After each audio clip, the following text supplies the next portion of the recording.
এটি নিউজ দেখছেন। আপনাদের সবাইকে আমন্ত্রণ জানাচ্ছি স্বপ্নধারা নিউজ আওয়ার এক্সট্রায় সহযোগিতায় আলোক হেলথ কেয়ার অ্যান্ড হাসপাতাল।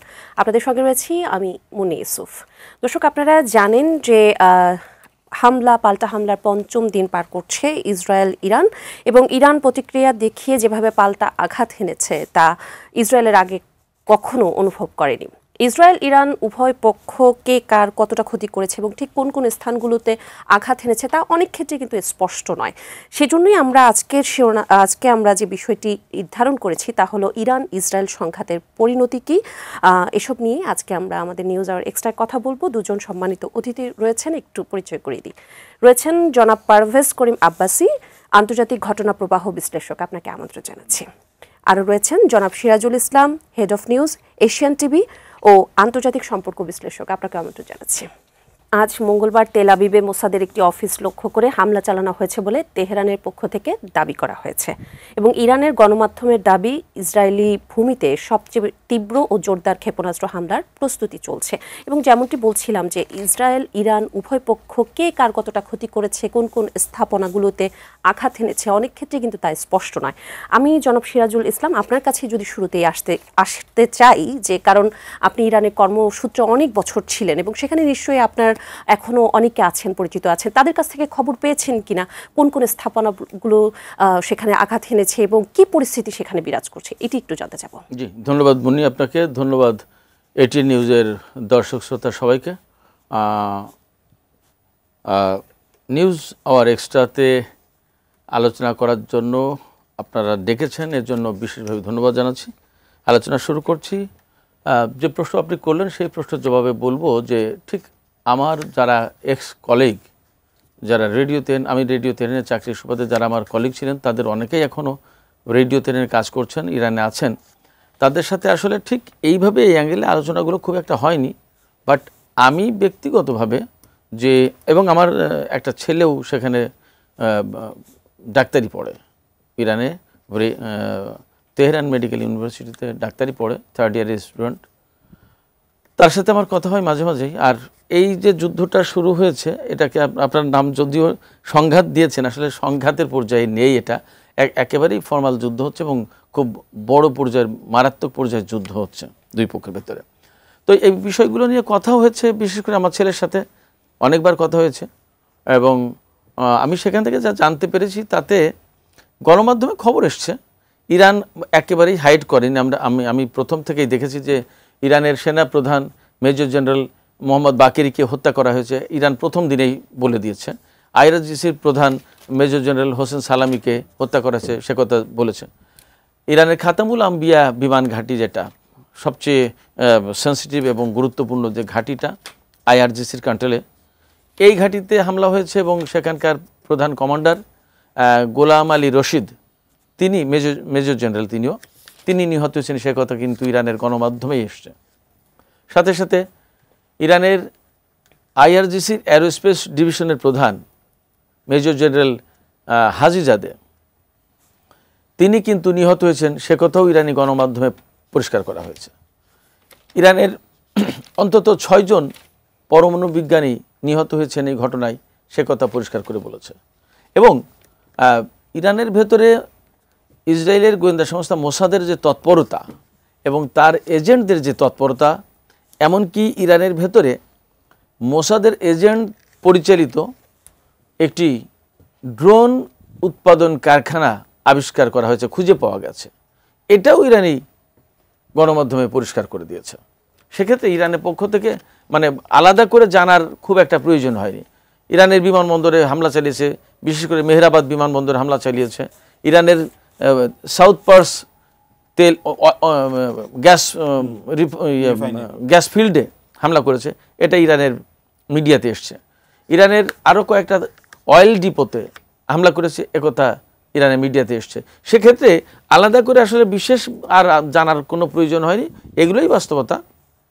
এবং ইরানের একটা হাসপাতালে গতকালকে ইসরায়েল হামলা চালিয়েছে, তারপরে অ্যাম্বুলেন্সে হামলা চালিয়েছে, পরে আরও যে সমস্ত নাশকতামূলক হামলা, মূলত ইসরায়েলের হামলায়, বিশেষ করে মিসাইল হামলায় যতটা না হতাহত হচ্ছে, তার চেয়ে ইরানের ভেতর থেকে মোসাদের এজেন্টরা যে সমস্ত হত্যাকাণ্ড, কিলিংগুলো, অ্যাসাসিনেশনগুলো করছে, এর ভিতর দিয়ে এই কারণেই লোকজন বেশি মারা গেছে। পাশাপাশি এই ঘটনায় সবচেয়ে বেশি লোকজন মারা গেছে কিন্তু বেসামরিক লোকজন। এবং আমরা সবাই জানি, পৃথিবীর সব মানুষ জানে যে ইসরায়েল যখন হত্যাকাণ্ড চালায়, হামলা চালায়, আগ্রাসন চালায়, তখন তার সামনে পৃথিবীর মানুষ, গরু, হাঁস, মুরগি, পশু পাখি, গাছপালা, ক্ষেতের শস্যের ক্ষেত, ফসলের ক্ষেত, কোনো কিছুই, মসজিদ, মাদ্রাসা, শিক্ষা প্রতিষ্ঠান, হাসপাতাল, কোনো কিছুই বাদ যায় না। এদের কাছে কোনো মানবতা বলে কিছু নেই। এরা মানবতা বা বিশ্ব সভ্যতা টিকিয়ে রাখার জন্য যে কিছু বিবেচনা থাকে, যুদ্ধের কিছু নিয়ম নীতি থাকে, এগুলো কোনো কিছুই তোয়াক্কা করে না, মানে না, এবং ওইভাবেই হামলা চালানোর চেষ্টা করছে। তো Iran at the same time তারাও প্রতিরোধ গড়ে তুলেছে। এটা আপাতত একটা সুখবর ইরানের জন্য। জনাব পারভেজ করিম আব্বাসী, আপনার কাছে যদি আসি, যে এই যে ইরানের উপর নজিরবিহীন যে হামলা হচ্ছে, তাকেই কেবল পারমাণবিক কর্মসূচি ধ্বংসের লক্ষ্যে, নাকি তার পিছনে আরও গভীর রাজনৈতিক বা কৌশলগত উদ্দেশ্য আছে, যেমন আঞ্চলিক প্রভাব বিস্তার বা যুক্তরাষ্ট্রের আনুগত্য বিস্তার? কি মনে হয়? ধন্যবাদ। এখানে প্রথমেই আমার ভাইয়ের জন্য বলবো যে আপনার ছেলে যাতে এখানে সুস্থভাবে থাকে, হেফাজতে থাকে, তা আমরা এখানে প্রত্যাশা করি।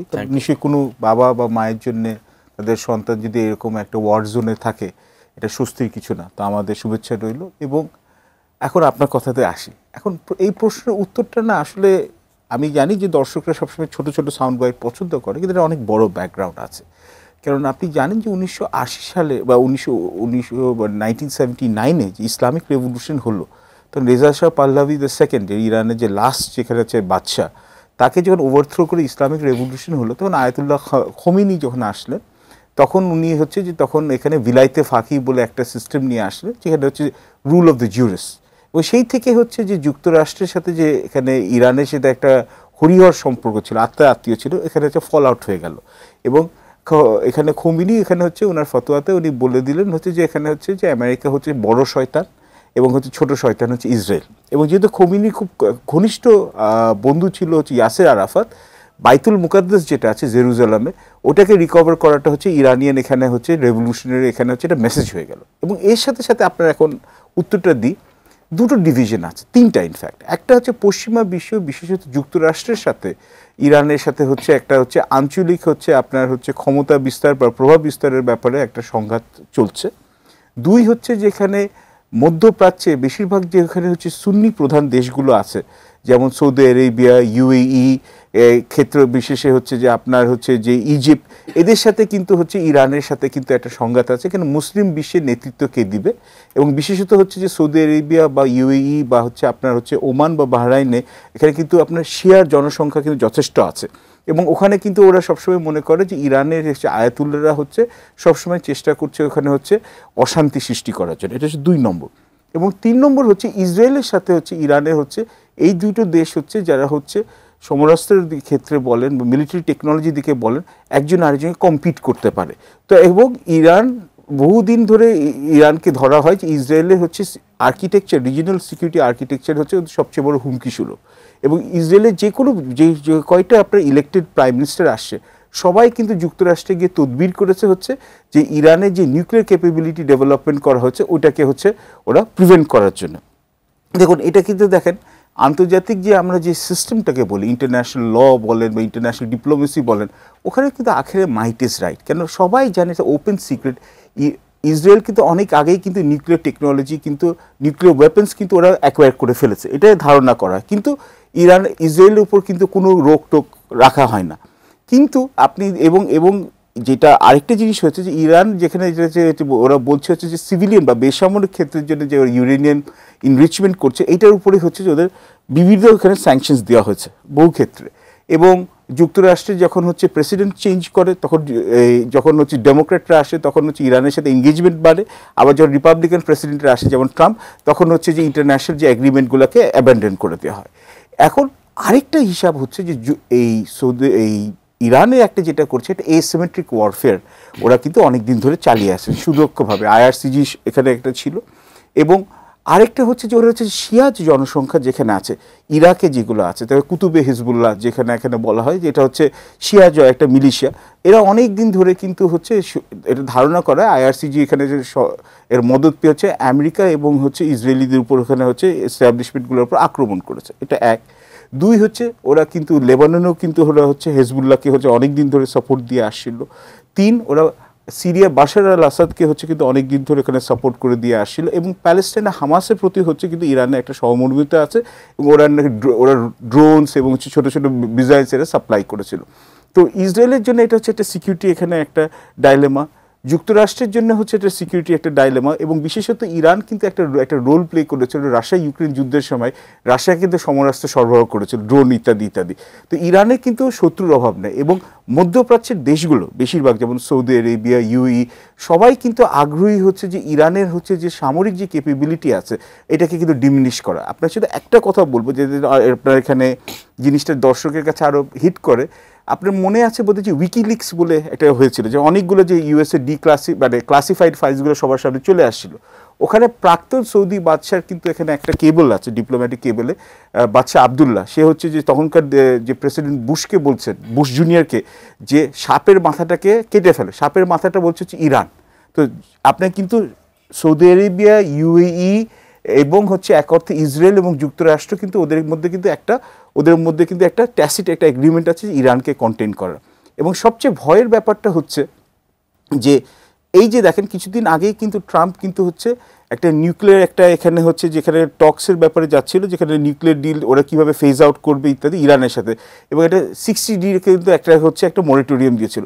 তো ইরানকে কিন্তু একটা ফলস সেন্স অফ কমপ্লেসেন্সি দিয়ে দেওয়া এর মধ্যে ফেলা হয়েছে। এখন প্রশ্ন হচ্ছে, যদি আপনি পরের বার আমাকে সুযোগ দেন, যে এটা কি যুক্তরাষ্ট্র ইচ্ছাকৃতভাবে করেছিল যাতে যে ইরানের হচ্ছে যে হাইটেন সিকিউরিটিটাকে এখানে হচ্ছে ওরা এটাকে ক্যাচ দেম অফ গার্ডস, ওদেরকে ডিস্ট্র্যাক্ট করার জন্য, না দুই, ইসরায়েল প্রোঅ্যাক্টিভলি আগে থেকে এটা রিয়্যাক্ট করেছে যাতে হচ্ছে যুক্তরাষ্ট্রের সাথে ইরানের একটা ডিএসকেলেশন না হয় হস্টিলিটি। তো ওরা আগে থেকে যুদ্ধটা করেছে, যাতে আগে প্রিএমপ্টিভলি স্ট্রাইক করেছে, এবং তারপর ওরা চাইছে এখন যুক্তরাষ্ট্রকে ইনভলভ করার জন্য। এবং last but not the least, আপনি যখন এখানে ভাইয়ের একটা কথা বলছেন, যেখানে এবং ইরান এটা ওপেনলি অ্যাডমিট করেছে, যেখানে অনেকগুলো ইসরায়েলি অপারেটিভ ছিল, ওরা অপারেট করেছে, এবং এইটার কিন্তু কিছু আলামত পাওয়া যায়। ইসরায়েলি একটা ড্রামা সিরিজ আছে, আমি আমার দর্শকদেরকেও বলবো, তেহরান বলে এখানে একটা, এবং ওখানে কিন্তু ওখানে একদম একই রকম সিনারিও নিয়ে ওরা বানিয়েছিল 2-3 বছর আগে, যে ইসরায়েলি অপারেটিভরা আসে, নাথান যে ওরা হচ্ছে স্ট্রাইকটা করে।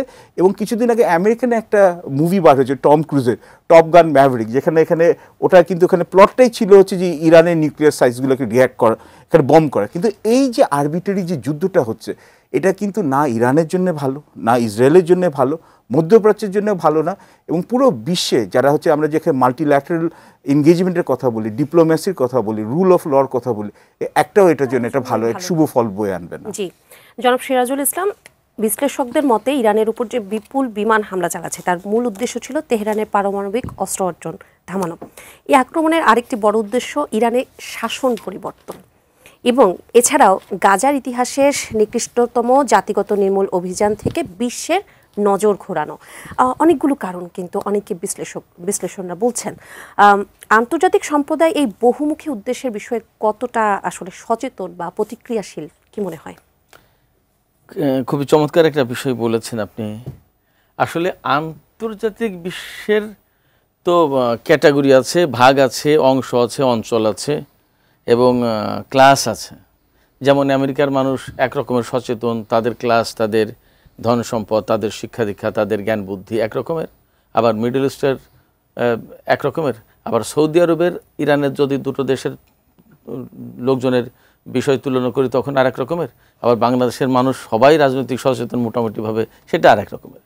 তো এরকম এই সমস্তগুলো দেখে আমরা কমনলি যেটা বলতে পারি যে আন্তর্জাতিক বিশ্বে যে প্রতিক্রিয়া, এটা অনেকে জেনে প্রতিক্রিয়া জানাচ্ছে, অনেকে না জেনেও প্রতিক্রিয়া জানাচ্ছে।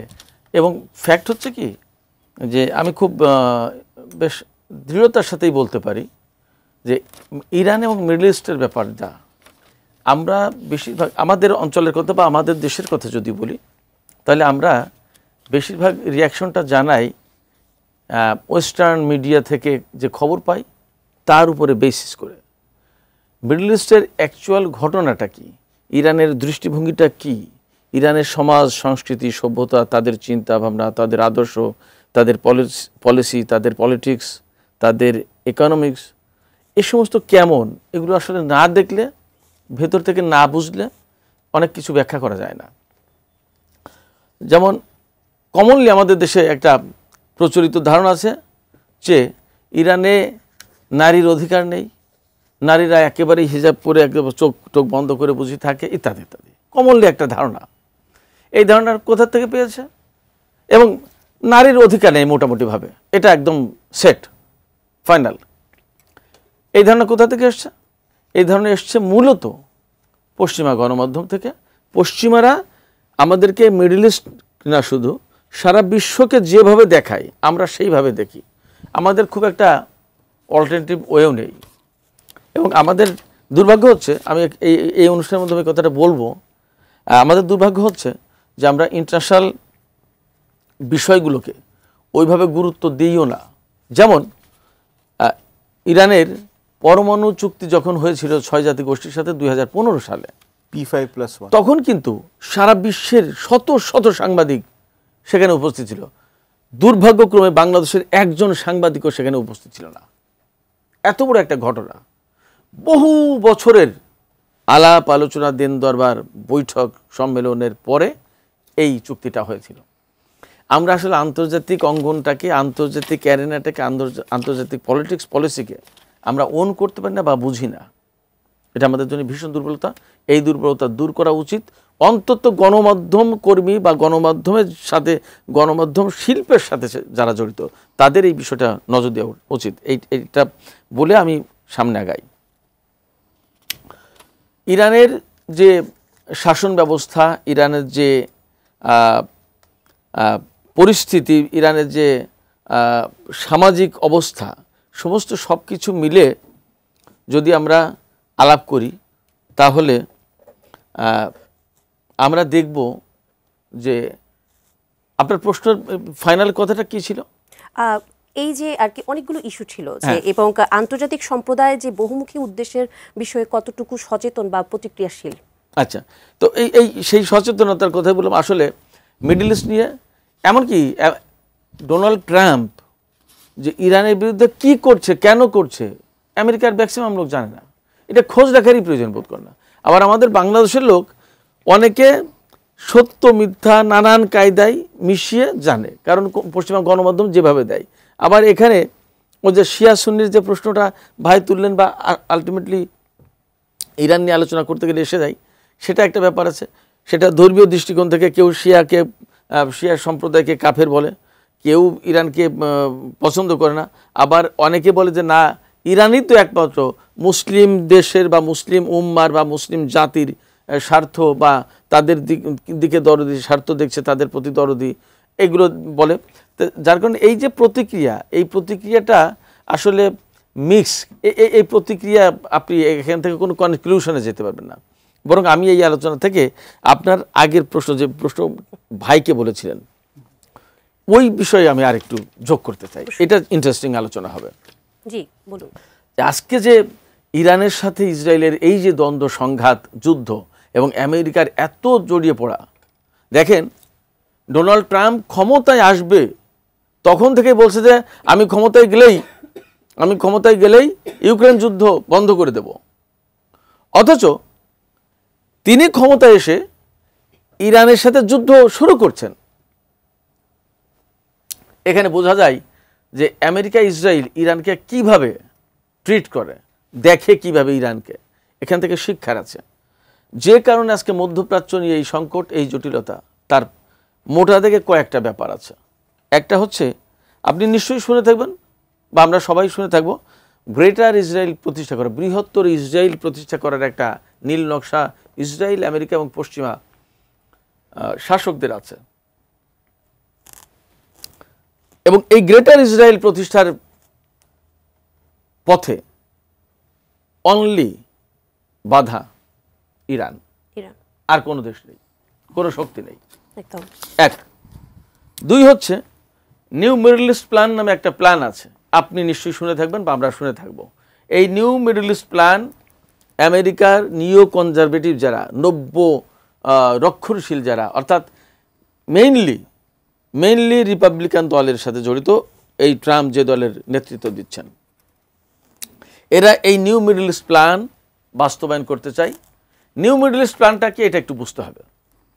নিউ মিডল ইস্ট প্ল্যান হচ্ছে, আপনি নিশ্চয়ই মধ্যপ্রাচ্যের মানচিত্রটা হয়তো খেয়াল করে থাকবেন, ইসরায়েল, লেবানন, সিরিয়া, তুরস্ক, গ্রিস, সাইপ্রাস, পশ্চিমে যদি চলে যান উত্তর থেকে পশ্চিমে, আর এপাশে এই বিরাট অঞ্চল, এই দেশগুলো কিন্তু সব ভূমধ্য সাগরের তীরে অবস্থিত। এই ভূমধ্য সাগরের তীর থেকে শুরু করে একেবারে লাস্ট পূর্বে চলে আসবে আমাদের চীনের পাদদেশ পর্যন্ত। এই যে বৃহৎ অংশ, বিরাট অঞ্চল, এই বিরাট অঞ্চলের ম্যাক্সিমাম এক করে একটা নতুন মধ্যপ্রাচ্য গড়ে তুলবে। এটা হলো আমেরিকা এবং ইসরায়েলের প্ল্যান। এই প্ল্যান বাস্তবায়ন করার জন্য 90-এর দিক থেকে খুব উঠে পড়ে লেগেছে। এই যে আগেই বলেছে যে এই প্ল্যান বাস্তবায়ন বা মিডল ইস্ট নিয়ে যে মানে পরিকল্পনা এরা বাস্তবায়ন করতে চায়, এই পরিকল্পনার একমাত্র বাধা হচ্ছে ইরান। 1979 সালের 11ই ফেব্রুয়ারি যখন ইসলামী বিপ্লব সফল হয়েছে, তখন আগের ইরান এবং বিপ্লবের পরের ইরান একেবারে জাস্ট 180 ডিগ্রি ঘুরে গেল, পাল্টে গেল, পরিবর্তন হয়ে গেল।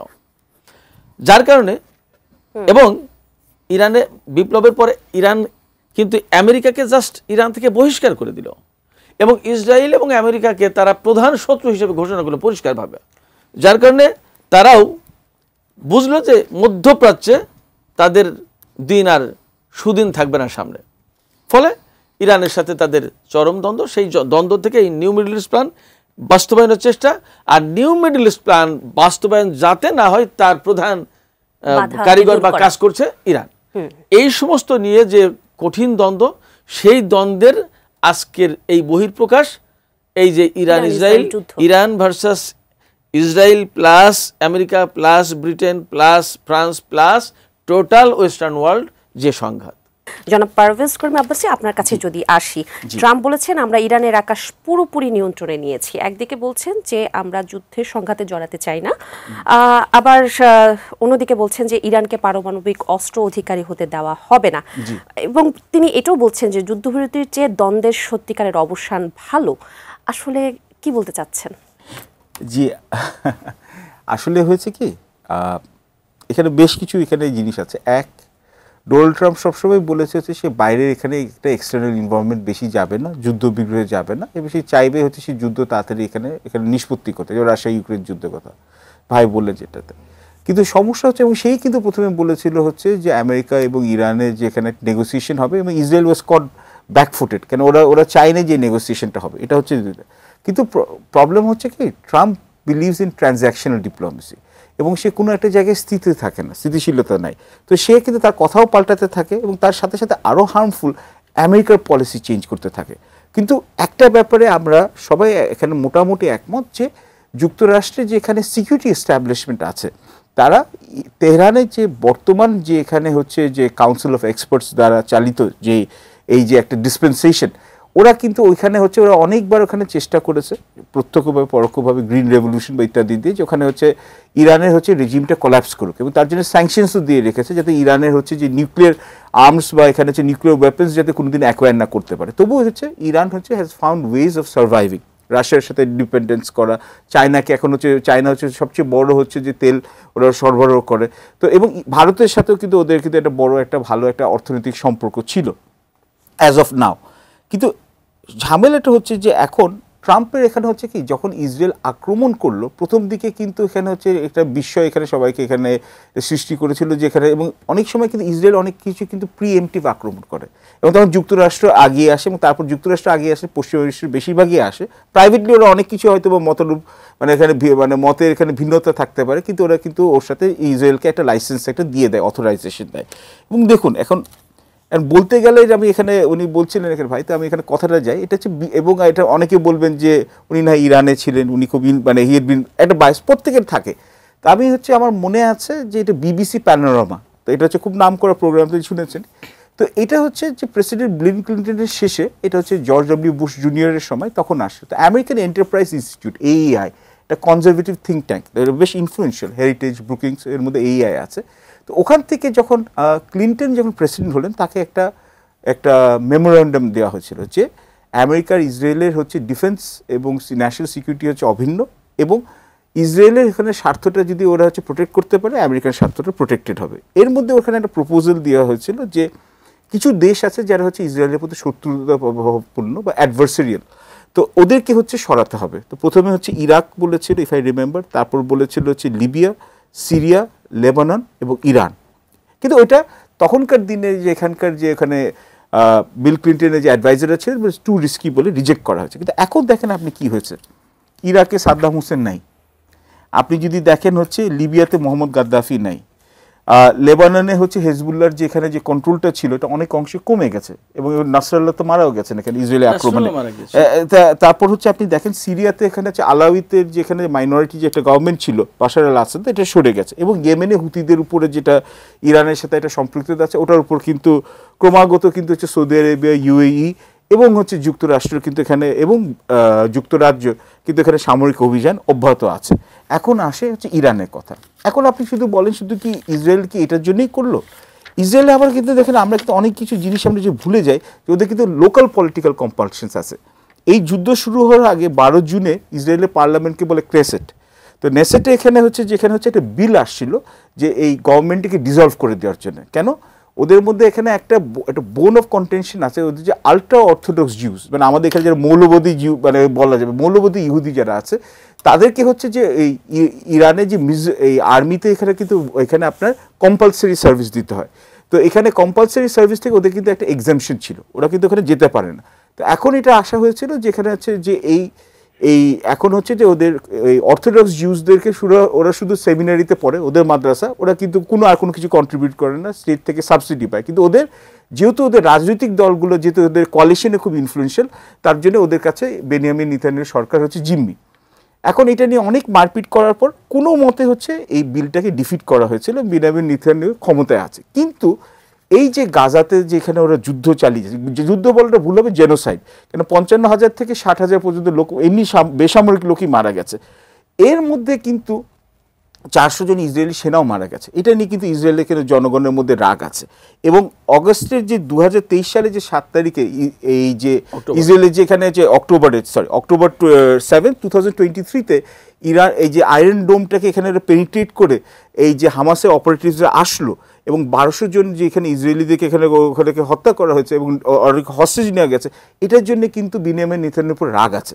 তো বিনিয়ামিন নেতানিয়াহু চেষ্টা করছে হচ্ছে নির্বাচনটা যত তাড়াতাড়ি না হয়, কেন যত নির্বাচন হয়ে যায় এটা কিন্তু এখানে আপনি বাকি যে পশ্চিমা বিশ্বের মিডিয়ার ওখানে আছে যে ওর পোলসে কিন্তু হচ্ছে তার হচ্ছে সবচেয়ে এখানে হচ্ছে এবার প্রথমবারে হচ্ছে সর্বনিম্ন আছে, ইলেকশন হলে তার হারার সম্ভাবনা আছে। তো এর মধ্যে সে চেষ্টা করছে অ্যাটেনশনটা ডাইভার্ট করার জন্য, এবং তার সাথে সাথে হচ্ছে ইসরায়েলের স্ট্র্যাটেজিক অবজেক্টিভের জন্য। দেখুন সিরিয়াতে বাশার আল আসাদের সরকার পতন হওয়ার পরেও কিন্তু সে একের পর এক কিন্তু ইনস্টলেশন অ্যাটাক করেই যাচ্ছে, এবং এখন কিন্তু সে বলছে যে ইরানের হচ্ছে যে নিউক্লিয়ার ক্যাপাবিলিটিসটা ওরা এখানে প্রিভেন্ট করবে, এবং 2 যদি এর সাথে একটা আউটকাম, যদি ফেভারেবল আউটকাম হয়, যাতে ইরানের জনগণ উপরে মানে ওরা যদি এখানে গণ উত্থান হয় এবং হচ্ছে এই সরকারটার পতন হয়, কিন্তু এটা হিতে বিপরীত হতে পারে। কেন ইরানের সরকার সাধারণ মানুষের কিন্তু অনেক ব্যাপারেই কিন্তু হচ্ছে এখন যে কারেন্ট গভর্নমেন্ট আছে তাদের উপরে কিন্তু ওদের কিন্তু অনেক ব্যাপারে হতাশা আছে। কিন্তু ইরানের লোকরা আবার দেশপ্রেমী, ওরা কিন্তু ওরা চায় না যে ওদের এজেন্ডা কেউ ডিকটেট করুক। সো এটাতে হিতে বিপরীত হতে পারে। তো এই কম্পালশনসগুলো আছে, এবং পরের বার যদি হয়তো আমরা দেখবো হচ্ছে যে ইরানের যে স্ট্রেট অফ হরমুজ ওখানে তেল সরবরাহ করে, এটা কিভাবে আন্তর্জাতিক অর্থনীতি এবং এটাতে করব। নিশ্চয়ই আপনার কাছে আসবো। আমি একটু জনাব সিরাজুল ইসলাম আপনার কাছে যদি আসি, যে এই যুদ্ধে কোন পরিস্থিতিতে সরাসরি জড়িয়ে পড়তে পারে যুক্তরাষ্ট্র, আপনার কি মনে হয়? এই যে বললেন যে আমরা ইরানের আকাশ পুরোপুরি নিয়ন্ত্রণে নিয়েছি, এই আমরা বলতে কাদেরকে বুঝি? খুব ইন্টারেস্টিং বিষয়, এই কারণে বলছি যে আজকে আমরা যারা ইরান ভার্সাস ইসরায়েল নামক একটা রাষ্ট্রের যুদ্ধ দেখছি, আমি খুব ক্লিয়ারলি বলি, ইসরায়েল এটা কোনো স্টেট না, এটা জাস্ট একটা মিলিটারি বেজ আমেরিকার একটা সামরিক ঘাঁটি মধ্যপ্রাচ্যে। মধ্যপ্রাচ্যটা প্রচুর পরিমাণে তেল গ্যাস প্রাকৃতিক সম্পদের একটা জায়গা, পাশাপাশি একেবারেই মুসলিম অধ্যুষিত এরিয়া, টোটাল মধ্যপ্রাচ্য। এখানে যদি আমেরিকার একটা ঘাঁটি সেট করে দেওয়া হয়, তো এই মুসলিম সম্প্রদায়, এখানকার মানুষ, সাধারণ মানুষ এটা ভালোভাবে নেবে না। তখন এটাকে একটা রাষ্ট্রের চেহারা দিয়ে একটা এই ইসরায়েলকে প্রতিষ্ঠা করা হয়েছে যে একটা রাষ্ট্র, বাট এটা কোনো রাষ্ট্র না, সামরিক ঘাঁটি। এই সামরিক ঘাঁটি কেন বলছি? ইসরায়েলের প্রতিটি নাগরিককে বাধ্যতামূলক সামরিক প্রশিক্ষণ নিতে হয়। ইসরায়েলের প্রতিটি বাড়িতে বাধ্যতামূলক বাংকার তৈরি করতে হয়। ইসরায়েলের প্রতিটি অস্ত্র আমেরিকার অস্ত্র। আমেরিকা যে সমস্ত অস্ত্র, যে সমস্ত টেকনোলজি ব্যবহার করতে পারে, তার প্রত্যেকটার হকদার অর্থাৎ অধিকারী ইসরায়েলের জনগণ সেইগুলো ব্যবহার করতে পারে এবং এগুলো থাকে। ইসরায়েলকে টিকিয়ে রাখার জন্য আমেরিকা সাংবিধানিকভাবে বাধ্য, এবং কংগ্রেস কাদের নিয়ন্ত্রণে, রিপাবলিকানের নাকি ডেমোক্রেটের, দিস ডাজন্ট ম্যাটার। ম্যাটার হচ্ছে ইসরায়েলকে প্রোটেক্ট করতেই হবে, ইসরায়েলের জন্য অর্থ বরাদ্দ দিতে হবে, বাজেট বরাদ্দ দিতে হবে, ইসরায়েলের জন্য সামরিক প্রযুক্তি থেকে শুরু করে সব ধরনের প্রযুক্তি সাপ্লাই দিতে হবে। তো এটা ইরান না ইসরায়েল, এটাই আমেরিকা না ইসরায়েল? এটাই কি আমেরিকা নয়? যেটাকে আমরা ইসরায়েল হিসেবে দেখছি এই সমস্ত ঘটনায়, সেটাই কি আমেরিকার একটা পার্ট নয়? অনেকে বলে ইসরায়েল আমেরিকার 51তম অঙ্গরাজ্য। আচ্ছা, ফলে আজকে যে যুদ্ধটা আমরা দেখছি, তাতে আমেরিকা যে জড়িয়ে যায়নি তা তো না, কার্যত যুদ্ধ হচ্ছে ইরান ভার্সাস আমেরিকা। ইসরায়েলের চেহারায় যাকে যুদ্ধ করতে দেখছি সেটা আমেরিকা, একদম পরিষ্কার করে বলছি আমি আমার জায়গা থেকে। সেক্ষেত্রে আমেরিকার জড়িয়ে পড়ার আর কিছু নেই। আনুষ্ঠানিকভাবে ওদের কেন্দ্রীয় সরকার যদি জড়িয়ে পড়ে, সেইটা হবে ম্যাটার। জনাব পারভেজ করিম আব্বাসী, বাংলাদেশ মধ্যপ্রাচ্যের দেশ কাতার ও ওমান থেকে এলএনজি আমদানি করে।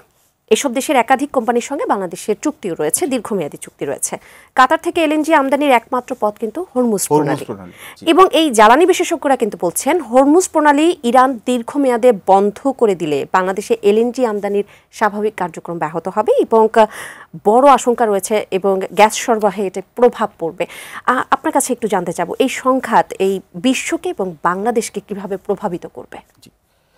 প্রথমতই হচ্ছে, আপনি ঠিকই বলেছেন যে স্ট্রেট অফ হরমুজ যেটা আছে, তো ইরানে এখান থেকে প্রণালীটা বার হয় এবং জায়গাটা অত্যন্ত সংকীর্ণ, মানে কিছু কিছু জায়গায় মাত্র 33 কিলোমিটার একটা ব্যাপ্তি আছে, এবং ওখান থেকে কিন্তু আপনার সারা বিশ্বের সমুদ্র দিয়ে 1/3 হচ্ছে তেল বা জ্বালানি হচ্ছে সরবরাহ হয়। এবং ইরান ইরাকের যুদ্ধ যখন হয়েছিল 1980 থেকে, যেটা শুরু হয়েছিল 8 বছরের যুদ্ধ, ওখানে সময় কিন্তু স্ট্রেট অফ হরমুজ পুরোপুরি বন্ধও হয় নাই, কেন ওই সময় কিন্তু তেলের দাম অনেক বেড়ে গেছিলো। এখন কিন্তু দেখেন মাত্র 5 দিন এখানে হচ্ছে যে এখানে হচ্ছে মিসাইল চালাচালি হয়েছে, এখানে বম্বিং করা হয়েছে, তাতেই কিন্তু তেলের দাম কিন্তু 7% বেড়ে গেছে আন্তর্জাতিক বাজারে। এবং তেলের দাম যদি বেড়ে যায়, তাহলে 2-3টে জিনিস অর্থনীতিবিদ হিসেবে আমি বলেই দিতে পারি হবে, এটা হচ্ছে মানে অবধারিত।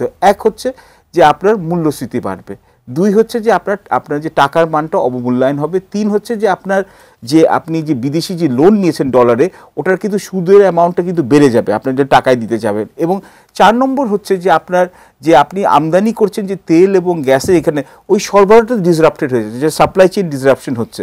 এবং ইরান যদি পুশকামসু সাফ, যে ইরানকে যদি কোনো মানে কোণঠাসা করে রাখে, ইরান যদি স্ট্রেট অফ হরমুজটাকে ব্লক করার চেষ্টা করে, তাহলে কিন্তু কি হবে, এটা হচ্ছে এক্সট্রিম সিচুয়েশন। বা এক্সট্রিম সিচুয়েশন হলে এখন কিন্তু আন্তর্জাতিক বাজারে ক্রুড অয়েল হচ্ছে $74। এটা হচ্ছে যে কিন্তু এটা আমরা এখানে এটা ক্যালকুলেট করে দেখা গেছে এটা $100 পর্যন্ত চলে যেতে পারে, যে ক্যাটাস্ট্রফি হবে, যে পুরো দেশের না, পুরো বিশ্বের অর্থনীতি একই চাপের মধ্যে আছে, আরও বাজে অবস্থায় পড়বে।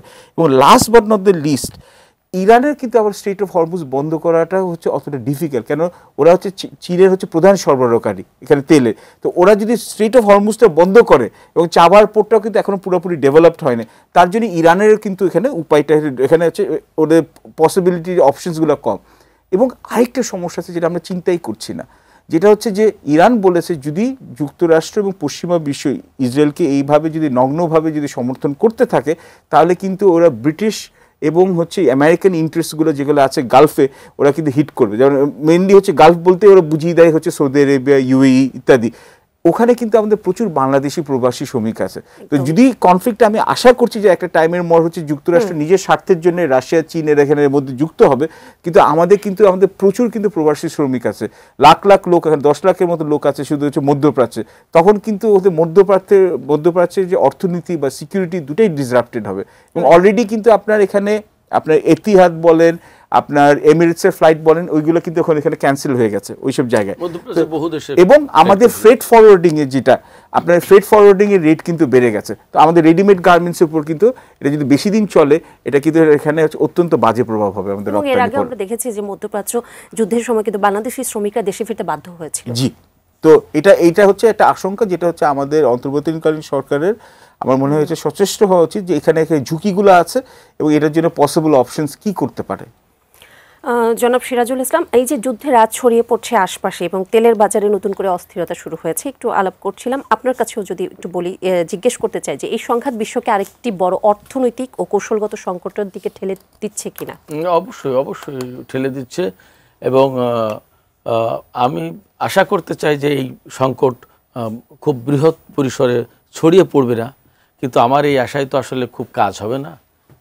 এই কারণে ইসরায়েল এবং আমেরিকা, বিশেষ করে মার্কিন প্রেসিডেন্ট ডোনাল্ড ট্রাম্প আজকে যে ঘোষণা দিয়েছেন যে তেহরানকে একেবারেই জনমানব শূন্য করে ফেলতে হবে এবং বিগ কিছু ঘটতে যাচ্ছে উনি বলেছেন। তো তার মানে সবাই আশঙ্কা করছেন যে আমেরিকা এই যুদ্ধে সরাসরি জড়িয়ে পড়বে, ওই যে আমি আগেই বলছিলাম যে কেন্দ্রীয় সরকার জড়িয়ে পড়বে। তো ব্যাপারটা যদি তাই হয় তাহলে যুদ্ধ কিন্তু ভীষণভাবে এবং খুব দ্রুত গতিতে মধ্যপ্রাচ্যে অনেকগুলো দেশে ছড়িয়ে পড়বে। ভাই একটু ইঙ্গিত দিয়েছেন যে সৌদি আরব, ইরাক, কুয়েত, আপনার কাতার, বাহরাইন, সংযুক্ত আরব আমিরাত, জর্ডান, এর প্রত্যেকটা দেশে কিন্তু ঘাঁটি আছে, এমনকি তুরস্কেও আমেরিকার ঘাঁটি আছে। এই সমস্ত জায়গা থেকে ইরানের উপরে যুদ্ধ করার চেষ্টা করবে, ক্ষেপণাস্ত্র, বিমান হামলা ইত্যাদি চালানোর চেষ্টা করবে আমেরিকা। যদি তাই চালায়, ইরানও কিন্তু ঘোষণা করে রেখেছে যে আমেরিকা যদি কোনোভাবে ইনভলভ হয় এই যুদ্ধে এবং ইরানের উপর হামলা চালানোর চেষ্টা করে, তাদের কোনো ঘাঁটি ব্যবহার করে এবং মধ্যপ্রাচ্যের কোনো দেশের ঘাঁটি যদি ব্যবহার করা হয়, তাহলে সেই সমস্ত দেশে বা সেই সমস্ত ঘাঁটিতে হামলা চালানো হবে। তার মানে আলটিমেটলি এই সমস্ত জায়গা কিন্তু জড়িয়ে যাবে। তখন তো জড়িয়ে গেলে যা হবে, আমাদের দক্ষিণ এবং দক্ষিণ পূর্ব এশিয়ার প্রতিদিনের তেলের যে তেল বা জ্বালানির যে চাহিদা, প্রায় 60% এই হরমুজ প্রণালীতে পরিবহন করা হয়, আসে। আবার অ্যাট দ্য সেম টাইম এই দক্ষিণ এবং দক্ষিণ পূর্ব এশিয়ার প্রচুর পরিমাণে গুডস, বিভিন্ন ধরনের পণ্য ইরান থেকে শুরু করে বিভিন্ন দেশে যায়। সো এই পার্সিয়ান গালফের দুই পাশে একদম পুরো উত্তর পাশ জুড়ে পুরো ইরান, আর দক্ষিণ পাশ জুড়ে ওমান, সংযুক্ত আরব আমিরাত, বাহরাইন, কাতার, সৌদি আরব, কুয়েত, ইরাক, এতগুলো দেশ। তো এই সমস্ত সব দেশেই যেমন পণ্য চলাচলের প্রশ্ন আছে, শুধু ওখান থেকে তেল গ্যাস আসে, নট দ্যাট, এই পাশ থেকে যায়ও, আর ওই জায়গা থেকে বিশ্বের বিভিন্ন দেশে তেল সরবরাহ করা হয়, বিশ্বের বিভিন্ন দেশের পণ্য ওখানে ঢোকে, ওখান থেকেও যায়। সবকিছু মিলে অত্যন্ত গুরুত্বপূর্ণ একটা অর্থনৈতিক স্টেট। সেই জায়গায় এখানে যদি হয় তাহলে অনেক বড় অর্থনৈতিক প্রভাব পড়বে, তাতে কোনো সন্দেহ নেই। একদম শেষ মিনিটে জনাব পারভেজ করিম আব্বাসী, এই সামরিক পরাজয় দিয়ে কি সংঘাতের পরিসমাপ্তি সম্ভব কিনা, যদি 1 মিনিটের উত্তরটা? না, কেননা হচ্ছে যে ইরানের মানুষরা হচ্ছে, যদি মনে করেন আয়াতুল্লাহ খামেনি সরকার যদি পড়েও যায়, ইরানের মানুষরা কিন্তু হচ্ছে ওরা শান্তি চায়, ওরা বিশ্বের সাথে এখানে এনগেজ করতে চায়, ওরা আর্টিফিশিয়াল এই স্যাংশন রেজিমে থাকতে চায় না। কিন্তু ওদের উপরে ইরানের ইতিহাস বলে দিয়েছে যে ওরা 1000 বছর ধরে ওরা নিজেদের কৃষ্টি, নিজেদের সংস্কৃতি এবং নিজেদের এখানে ঐতিহ্যের ব্যাপারে অত্যন্ত একটা হচ্ছে, আমি বলবো যে গর্বিত একটা দেশ, এবং ওরা বিদেশি আক্রমণকারীর প্রভাব বেশি দিন ওরা মানবে না। অসংখ্য ধন্যবাদ আপনাদের দুজনকে এবং কৃতজ্ঞতা প্রকাশ করছি আমাদের অনুষ্ঠানে আসবার জন্য। দর্শক, আজকের মতো এখানেই শেষ করছি। পরবর্তী আয়োজনে নিশ্চয়ই আবার অন্য কোনো বিষয় নিয়ে হাজির হব। সে পর্যন্ত সুস্থ থাকুন, ভালো থাকুন, সবসময় এটি নিউজের সঙ্গেই থাকুন। শুভরাত্রি।